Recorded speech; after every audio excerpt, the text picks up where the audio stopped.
السلام عليكم ورحمة الله وبركاته. بسم الله الرحمن الرحيم.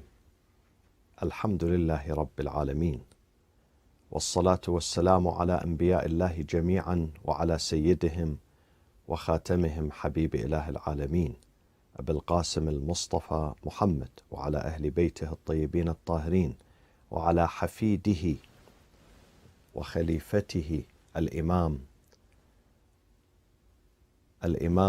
أبو عبد الله جعفر بن محمد الصادق عليه الصلاة والسلام.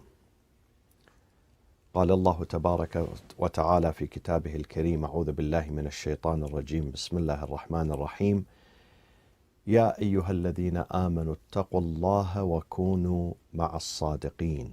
صدق الله العلي العظيم.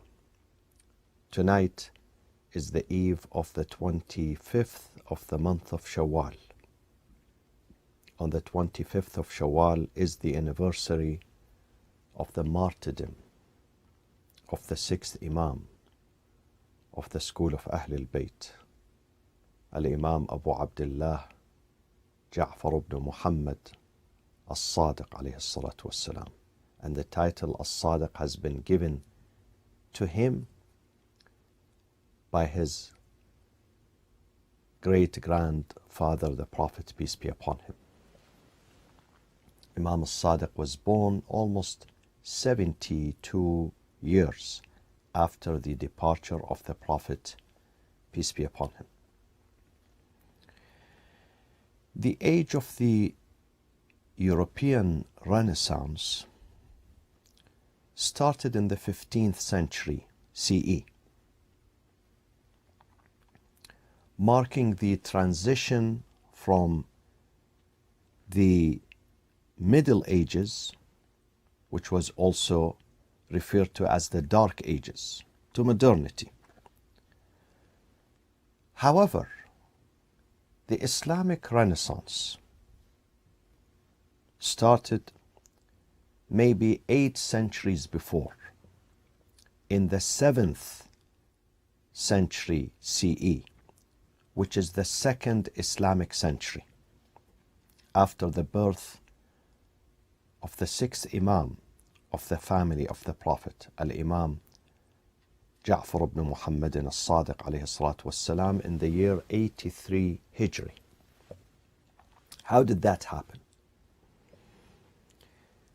Imam al-Sadiq alayhi salam pioneered the discovery and the formulation of many sciences, not only religious sciences, but normal sciences too.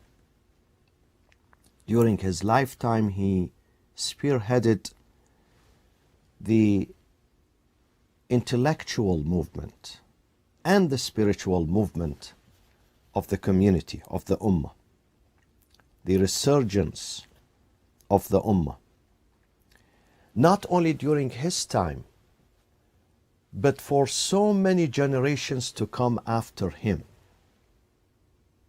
He left his footprints on many generations after him, the theories that he brought about in many fields, in applied sciences, in chemistry, in old medicine, in astrology, astronomy, astrometry, and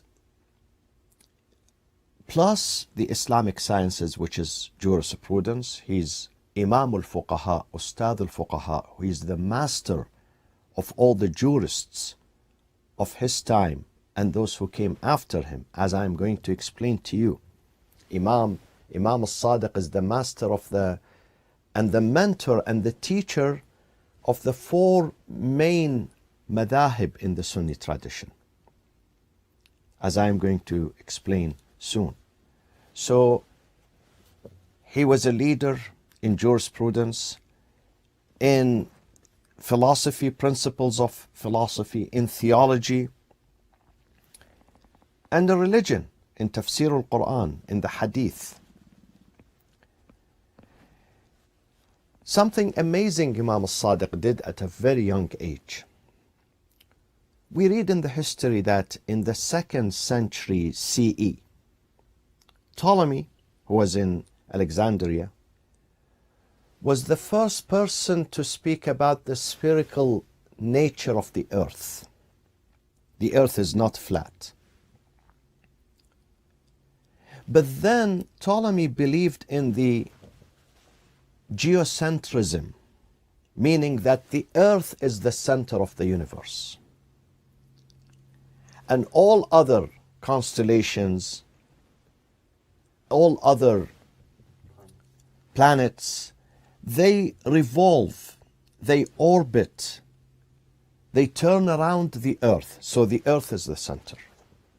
Imam Al-Sadiq came 560 years after Ptolemy in Medina, in the Arabian Peninsula. And he proved that the earth is not the center of the universe.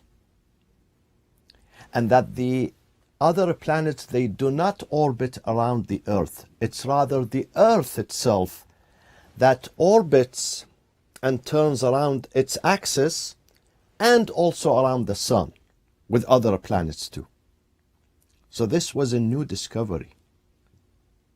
At the time where there no single telescope. And Imam Al-Sadiq produced this theory at a very young age in the city of Medina al-Munawwara to his students.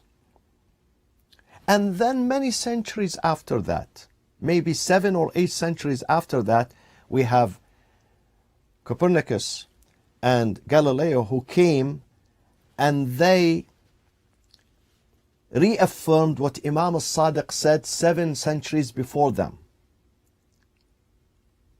Imam Al-Sadiq spoke about the heliocentrism, that the earth is not the center of the universe.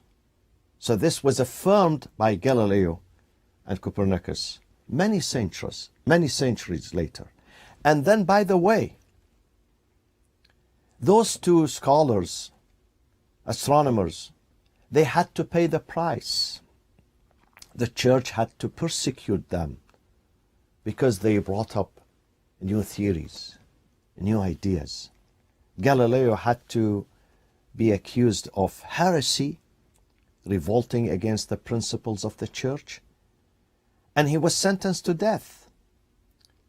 This happened in the heart of Europe, while centuries before that, in the heart of the Arabian Peninsula,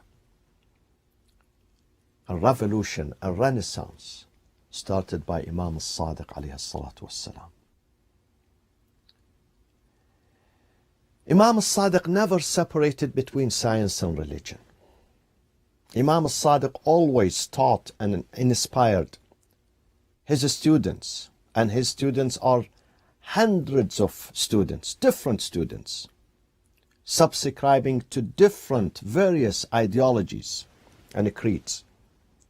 He always inspired them that science and religion go hand in hand. They are intertwined. You cannot separate between religion and science. They go shoulder to shoulder. Religion supports science, and science integrates religion. There is no contradiction between them. Nowadays, we see many people of the young generation in Muslim societies are exiting religion, leaving religion. They say we are not religious anymore. Why? Because they see some discrepancies between religion and science. They see that some scholars who call themselves Islamic scholars rejecting science, rejecting scientific theories, which going to confuse the young generation. Many of the young generation today, they say religion does not make sense to me. Religious theories do not make sense to me. Not because there is a defect in religion, but because there is a defect in the minds of those who speak on behalf of religion. The defect in the minds and the thinking and the mentality of those who represent religion today. Imam al-Sadiq always said science and religion go hand in hand. They don't contradict. In fact, the school of Ahlul Bayt, which is led by Imam al-Sadiq, is based on this maxim that everything the sound mind, the sound reason, al-aql, everything that it accepts, then religion is going to endorse. So Imam al-Sadiq says, aql first, the sound mind first, religion second. Religion does not contradict the sound mind or an accurate scientific theory. This is how he trained his students.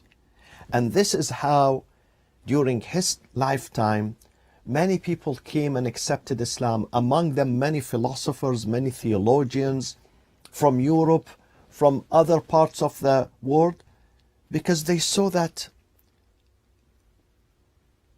Islam endorses science. Islam has no problem with scientific theories and discoveries. Now, how did Imam al-Sadiq alayhi salatu wasalam succeed in achieving his scientific, his intellectual revolution and movement during the time of oppression and suppression, during these repressive regimes? Because Imam al-Sadiq lived during the time of the last 10 caliphs from the Umayyad dynasty and the first 2 caliphs from the Abbasid dynasty. Those 2 caliphs from the Abbasid dynasty, the first one is Abu al-Abbas al-Saffah, the very first caliph who assumed Khilafah after the collapse of the Umayyad in 132 Hijri, and then succeeded by his brother Abu Ja'far al-Mansur, al-Mansur al-Dawaniqi, al-Mansur al-Abbasi, where he was the one who poisoned Imam al-Sadiq and murdered him in Medina in year 148 Hijri. So Imam al-Sadiq lived during the time of 12 caliphs. 10 of them were from the Umayyad dynasty, and 2 of them were the first caliphs from the Abbasid dynasty. So how did he achieve that? Because that time was the time of dictatorship and political repression, political corruption. Though Umayyad and the Abbasid were fighting among themselves, they were enemies. They were vying for the seat of the caliphates. But they had some common denominator among themselves, which unified them. And that common denominator was their hate and their bias against the family of the Prophet, against Ahlul Bayt, against the children of Ali and Fatima alayhim as-salam. This hate unified these 2 dynasties. So they decided to persecute, to harass, to put under surveillance, under detention, execution, expulsion, the family of the Prophet and their followers. Every single creed, every single cult, every single school of thought had a freedom at that time. During the Umayyad time, followed by the Abbasid, they had a freedom to express themselves, to promote themselves, except Ahlul Bayt. Ahlul Bayt were always under house arrest. They had no right to present their views. They had no right to present their knowledge. Why? Because always Bani Umayyah and Bani Abbas felt insecure. When it comes to Ahlul Bayt, they felt insecure. They did not want people to pay attention to Ahlul Bayt or to be attracted to Ahlul Bayt and to their knowledge and to their manners. So Ahlul Bayt was a taboo. You can speak about any idea, any family, any personalities, any tendency, except Ahlul Bayt. One could not speak about them. And that started during the time of Muawiyah bin Abi Sufyan and continued right till the end of the collapse of the Umayyad and throughout 600 years of, or more than 600 years of the Abbasid era and period. So how Imam Sadiq was able to protect Islam, to protect the family of the Prophet, the heritage of the Prophet, the legacy of Prophet Muhammad, the legacy of the Quran during this political turmoil? Well, Imam Sadiq stayed away from politics. He refrained and abstained from interfering in politics of the day, in the politics of the day. He stayed away. Though they put a pressure on him, Abu al-Abbas al-Saffah himself, Abu Muslim al-Khurasani, Abu Ja'far al-Mansur, and many others, the leaders of the Abbasid dynasty, they put a pressure on him to get involved in the political process. Why? Because they wanted to destroy him. They wanted to pull his feet so they can destroy him. And they always said to him, you are welcome. Because Bani al-Abbas, the slogan that they raised from day one when they were fighting Bani Umayyah, their opposition to Bani Umayyah, the slogan of their opposition was that we have to support the family of the Prophet, the Imams of Ahlul Bayt. But when they assumed the Khilafah and leadership, the first people who were persecuted, imprisoned and tortured and ultimately killed were the family of the Prophet sallallahu alaihi wasallam. So Imam al-Sadiq tried to stay away. Why? Because he had a duty, and that duty is, and that responsibility is to protect the heritage of the Prophet, the legacy of the Prophet, the pure legacy of the Prophet, which was about to get lost in the midst of this turmoil, in the midst of this fighting among Bani Umayyah and Bani al-Abbas through his farsightedness and his prudence. He refused to participate. One day, Mansur al-Abbasi went to Medina. So most of the scholars, the celebrities, they went to him to pay tribute to him, to visit him. You know, he's considered Amir al-Mu'mineen, the Caliph. So everyone has to go and greet him. Everyone has to go and renew his or her allegiance to him. So all the scholars in Medina went to visit him except one scholar, one Imam. And that Imam was Imam al-Sadiq. He refused to go. So Abu Ja'far al-Mansur sent someone to tell the Imam that, why don't you visit us? لِمَ لَا تَخْشَانَا كَمَا يَخْشَانَ النَّاسِ. Why don't you come and visit us just like others who are coming and visiting us?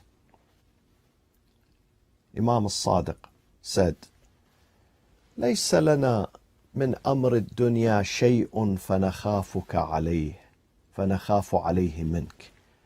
We don't have any property in this life. No mansions, no estates, no lands, no buildings, no farms, no money that we worry about it from the Sultan. So we don't worry about our properties because we don't have properties to be appropriated by the regime. We have no worries. وَلَيْسَ لَكَ مِنْ أَمْرِ الْآخِرَةِ شَيْءٌ فَنَنْتَفِعُ بِهِ. Neither you have something of the Akhirah so we come and benefit from it. You are not a person of Akhirah. Imam al-Sadiq is telling the leader, the Caliph, Abu Ja'far al-Mansur, لَيْسَ لَكَ مِنْ أَمْرِ الْآخِرَةِ شَيْءٌ. You are not one of the people of the Akhirah. So I come there to learn what? To learn piety from you, righteousness, honesty, knowledge. What do I learn coming and visiting you? Mansur was very smart.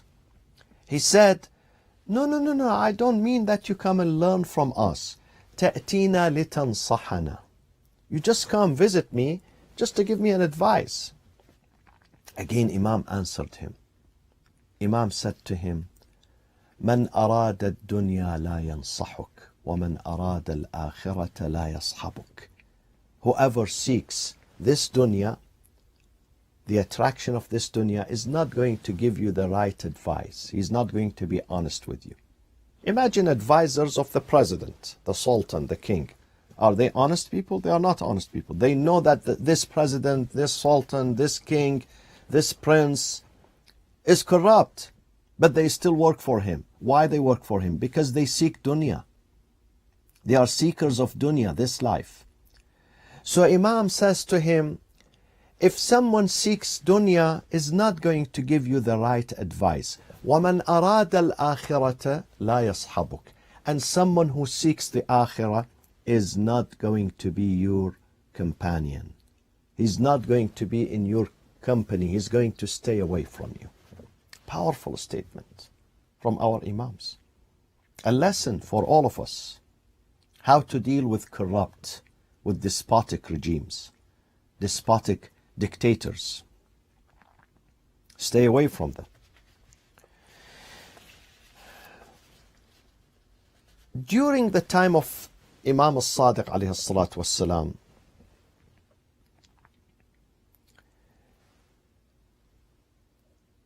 there was the expansion of the Islamic country. I'm trying to avoid saying Islamic State because I don't want some people to get confused with this barbaric group of ISIS. So I stopped saying Islamic State. I say Islamic country, okay? So there was an expansion. And there were huge number of people who came from other countries and other cultures and other religions and other philosophies too into Islam. As a result of that, Islam experienced, or the Islamic country, the Islamic society experienced some sort of intellectual lawlessness and anarchy. The intellectual process was not under control. Because many people came with different backgrounds and different agendas and different goals. And therefore Islam was really in danger. Because we witness a rise in atheism, agnosticism, even in fabrication of the Islamic hadith. Fabrication of Islamic hadith took place during the Abbasid. All these hadiths that you hear about them, which are baseless, where did they happen? When? During the Abbasid era. The Abbasid banned the virtues of Ahlul Bayt.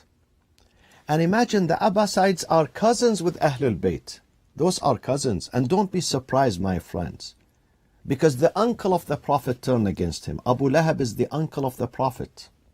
Abdul Uzza, his name is Abdul Uzza ibn Abdul Muttalib.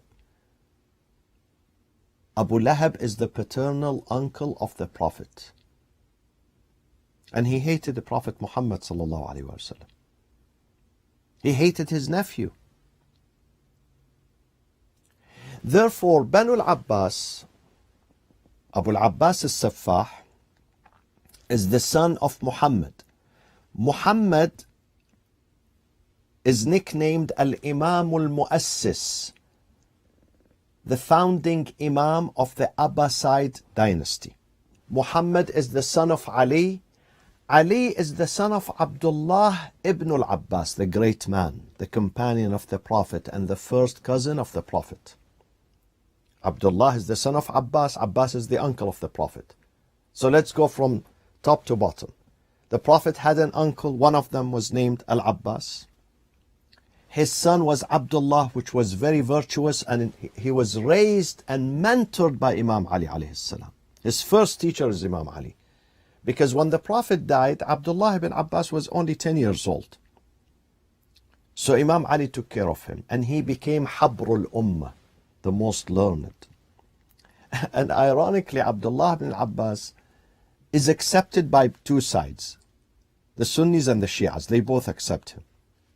So Abdullah ibn Abbas had a son called Ali. His youngest son was named Ali. And then Ali had a son called Muhammad. Muhammad is the one who established the Abbasid dynasty. And Muhammad's two sons are Abu al-Abbas al-Saffah and al-Mansur al-Abbasi or Dawaniqi, who murdered Imam al-Sadiq. So though he's cousin with Imam al-Sadiq, he's cousin. But yet when it comes to the seat of the Khilafat, one would murder his father, his son, his brother, just to occupy that seat. One day, Harun went to visit Medina with his son Ma'mun. Harun al-Abbasi, with his son Ma'mun. So Ma'mun said to his father, Ma'mun had some tendencies towards Ahl al-Bayt. But then of course he murdered Imam al-Rida. Eventually he murdered Imam al-Rida. But he used to have some tendency. Therefore some people accused him of being Shia. Can you imagine Ma'mun al-Abbasi being Shia? He was not Shia, but because he had some tendency. So he said to his father, Harun, said to him, Baba, father, don't you think that Ahlul Bayt are more qualified to be on this seat, the seat of the Khilafat? They are more learned, more pious. Harun said to him, listen son, Wallahi law naza'ani sahibu hadha al-qabr ladarabtu unuqah. If the one who sleeps in this grave, pointing to the grave of Prophet Muhammad sallallahu alaihi wasallam, if this man wants to fight with me regarding this seat, I will cut off his head. So when it comes to the seat of the Khilafat, my friends, one does not even recognize his brothers or his cousins. So there was a surge in the number of the atheists, and people were confused about religion. But Imam al-Sadiq was there because the caliphs were busy. The caliphs, the Abbasides at that time, were busy with 1,000 nights and one night. Busy drinking, busy partying, busy with the seat of the Caliphate. They didn't care about religion. Religion was the last thing on their mind. It was Ahlul Bayt, the Imams of Ahlul Bayt, who were the first responders, the first defenders of religion, the first soldiers to protect religion. And his school was open for all, the school of Imam al-Sadiq. This is why the four top leaders, jurists, in the Sunni tradition were the students of Imam al-Sadiq, beginning with Al-Imam Abu Hanifa al-Nu'man ibn Thabit al-Zuti al-Kabuli, who died in year 150 Hijri. He was the student of Imam al-Sadiq. He himself says, لَوْلَا السَّنَتَانْ لَهَلَكَ النُّعْمَانِ. If it wasn't for these 2 years, the intensive years that I studied under Ja'far ibn Muhammad al-Sadiq, I would have been perished. The second Imam is Imam Malik ibn Anas al-Asbahi, who died in 179. Imam Malik is very famous.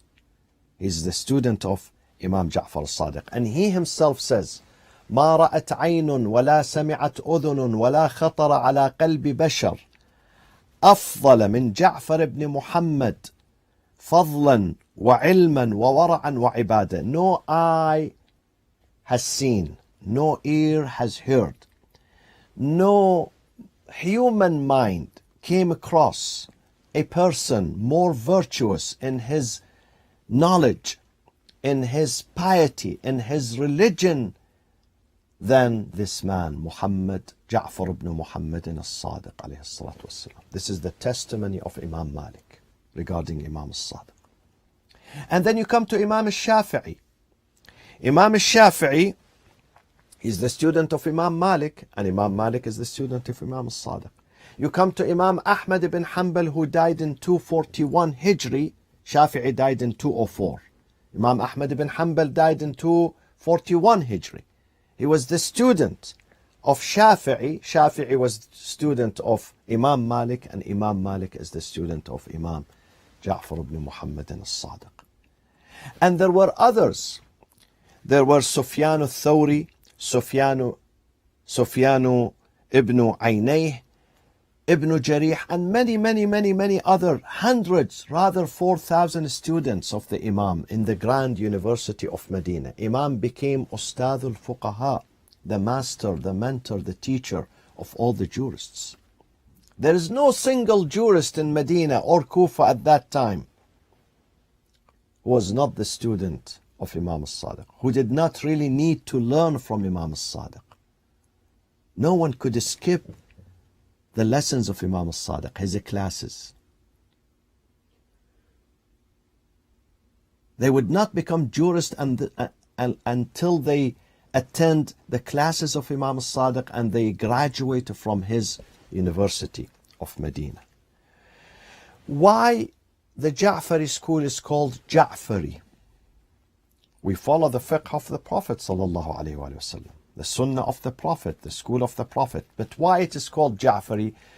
Because it was Imam al-Sadiq himself who formulated and put together and established the organized fiqh. He synergized and unified and codified the fiqh, the Islamic law, Islamic jurisprudence. It happened during his time. And he launched the process of ijtihad. And he trained his students to be mujtahid, to use their brain, their mind, their reason to extract the law from the Quran and the Sunnah of the Prophet sallallahu alaihi wasallam. All these things happened during his time, under his supervision and leadership. He spearheaded all this tradition. And therefore, our tradition is called Al-Madhhab al-Ja'fari, the Ja'fari school of thought, because it was crystallized and formulated by Imam al-Sadiq. And then, of course, after Imam al-Sadiq, many years after him, the scholars Al-Kulayni, Al-Saduq, and Al-Tusi. Those are three Muhammadun. Each one of them, his first name begins with Muhammad. Those people gathered the fiqh in the 4 books of hadith, which is behind me on the shelf. These 4 books of hadith, of course, each one has 20 volumes, gathered the hadith of the Prophet and Imam al-Baqir and Imam al-Sadiq and the rest of the Imams. And this is how the fiqh was formulated and established. One last sentence. Imam al-Sadiq, before his death, he was poisoned by Abu Ja'far al-Mansur al-Abbasi. In fact, he was summoned 7 times from Medina to Baghdad. 7 times, imagine. There are no flights, no airplanes, no fast train. Each trip takes him several weeks from Medina to Baghdad. Summoned 7 times. When he comes to the palace of Mansur in Baghdad, the Mansur al-Abbasi chides him, defames him, criticizes him, threatens him, until he ordered to give the poison to the Imam, and ultimately the Imam died poisoned by the orders of Al-Mansur al-Abbasi on the 25th of Shawwal, year 148 Hijri, in the city of Medina, and he was buried in the Baqi'. His last statement on deathbed was, لا تنال شيعتنا لا تنال شفاعتنا يوم القيامة مستخفا بصلاته. Our aid, our help, our intercession would not reach out to a person who disdains his prayers, who takes his prayers lightly, who does not pray, who is not serious about his prayers. Such a person is going to be deprived of our intercession and our help on the Day of Judgment. We ask Allah subhanahu wa ta'ala to enable us to follow the tradition of this Imam and to make us the true Shia, true followers, true students and disciples of Imam Ja'far al-Sadiq alayhi salatu wassalam. وصلى الله وسلم على سيدنا محمد وأهل بيته الطيبين الطاهرين والسلام عليكم ورحمة الله وبركاته.